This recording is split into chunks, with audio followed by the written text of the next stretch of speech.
Controversy డైరెక్టర్గా పేరున్న వర్మకు ఇప్పుడు చిక్కులు తప్పేలా లేవు. ఒకదాని వెంట మరొకటి కేసులు చుట్టుముడుతున్నాయి. CM Chandrababu, deputy CM Pawan Kalyan, మంత్రి నారా లోకేష్ల ఫోటోలు మార్ఫింగ్ చేసి సోషల్ మీడియాలో పోస్టు చేసిన కేసులో ఆయన్ను విచారించారు పోలీసులు. వ్యూహం ప్రమోషన్లో భాగంగా చంద్రబాబు, పవన్ కళ్యాణ్, లోకేష్లపై పెట్టిన పోస్టింగ్లపై వర్మను ప్రశ్నించినట్టు సమాచారం. అయితే ఆ ప్రశ్నలకు ఆర్జీవీ సరిగ్గా సమాధానమివ్వలేదని తెలుస్తోంది. ఈ కేసులో ఫిబ్రవరి 7న ఒంగోలు పోలీస్ స్టేషన్లో ఉదయం నుంచి రాత్రి వరకు ఆయన్ని విచారించారు పోలీసులు. ఆర్జీవీకి మొత్తం 50 ప్రశ్నలు సంధించినట్టు తెలుస్తోంది. అయితే ఇందులో కొన్ని ప్రశ్నలకు తనకు గుర్తులేదని, తెలియదని ఆర్జీవీ రిప్లై ఇచ్చినట్టు సమాచారం.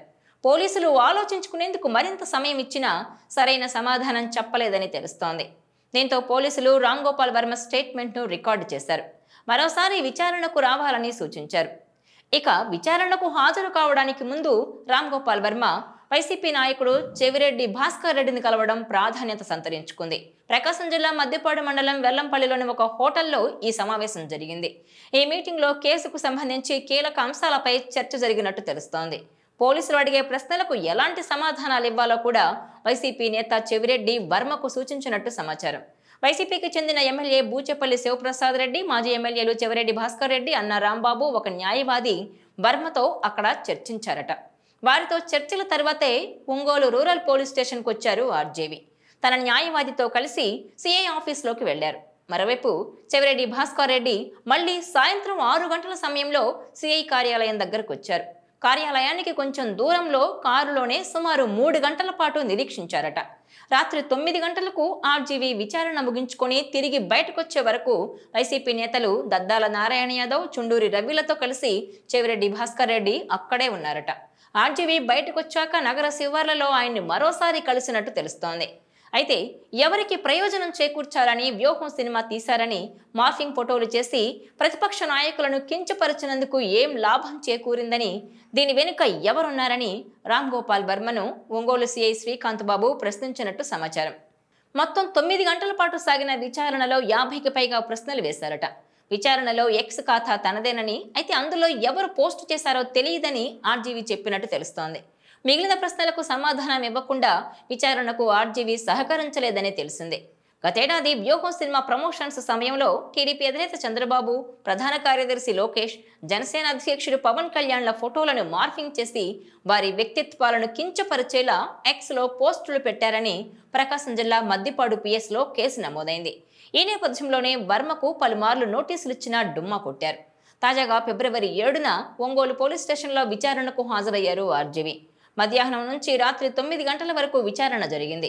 వైసీపీ నేతలతో ఉన్న సంబంధాలపై కూడా పోలీసులు ప్రశ్నించగా తనకు అన్ని పార్టీల నేతలు మాట్లాడుతుంటారని, వ్యక్తిగత పరిచయాలే తప్ప పార్టీలతో తనకు సంబంధం లేదని, తానొక డైరెక్టర్నని ఆయన చెప్పినట్టు తెలుస్తోంది. తాను ఎవరికీ శత్రువును కానని, అలాగే మిత్రుని కూడా కానని వర్మ అనడంతో పోలీసులే షాక్ అయ్యారట.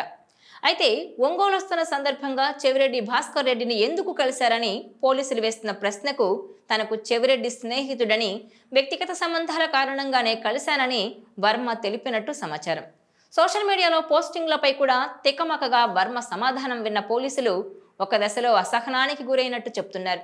సోషల్ మీడియాలో అనేక మంది వచ్చి తనను ఇంటర్వ్యూలు చేస్తారని, వారికి సమాధానం ఇచ్చే సమయంలో తన మనసులో ఉన్నదే చెబుతానని, అంతకుమించి ఏమీ లేదని కూడా మరో ప్రశ్నకు సమాధానమిచ్చినట్టు తెలుస్తోంది. అయితే వైసీపీ హయాంలో 2 కోట్ల రూపాయల నిధులు వచ్చినట్టు అడిగిన ప్రశ్నకు సమాధానం దాటవేసినట్టు చెప్తున్నారు. ఇక ఎక్స్లో పోస్టులు అప్లోడ్ చేయడానికి కీలక ఆధారమైన సెల్ ఫోన్ ఇవ్వాలని పోలీసులు కోరినట్టు తెలుస్తోంది. తాను ఫోన్ లేకుండానే వచ్చానంటూ ఒకసారి, కారులో మర్చిపోయానని, కారు హైదరాబాద్ వెళ్ళిందంటూ మరోసారి చెప్పడంతో విచారణ చాలాసేపు నిలిచిపోయిందట. మధ్యలో న్యాయవాది ఫోన్తో ఆర్జీవీ ఎవరికో ఫోన్ చేసి మాట్లాడినట్టు సమాచారం. మొత్తం మీద వర్మ డైరెక్ట్గా సమాధానం చెప్పకపోవడంతో పోలీసులు ప్రశ్నలను మార్చి వేసినా కూడా సరైన సమాధానాలు ఇవ్వలేదని తెలుస్తోంది. అయితే వర్మ విచారణకు సహకరించకపోవడంతో మరోసారి విచారణకు రావాలని పోలీసులు సూచించినట్టు తెలుస్తోంది. ఇదిలా ఉంటే ఈ కేసులో విచారణ ముగిసిన తర్వాత బయటకు వెళ్లిన ఆర్జీవీకి మరో షాక్ ఇచ్చారు గుంటూరు పోలీసులు. 2019లో కమ్మ రాజ్యంలో కడపరెడ్లు అనే సినిమాను తెరకెక్కించారు రామ్ గోపాల్ వర్మ. ఆ సినిమా పేరుపై తెలంగాణ హైకోర్టులో కొందరు పిల్ వేయడంతో అమ్మ రాజ్యంలో కడప బిడ్డలు అనే పేరుతో రిలీజ్ చేశారు.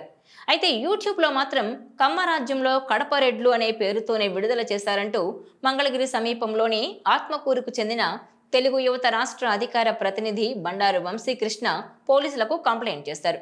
ఈ సినిమాలోని సన్నివేశాలు తమ మనోభావాలు దెబ్బతీసే విధంగా ఉన్నాయని, అందులో ఉద్రేకపూరిత దృశ్యాలను తొలగించలేదని ఫిర్యాదు చేశారు.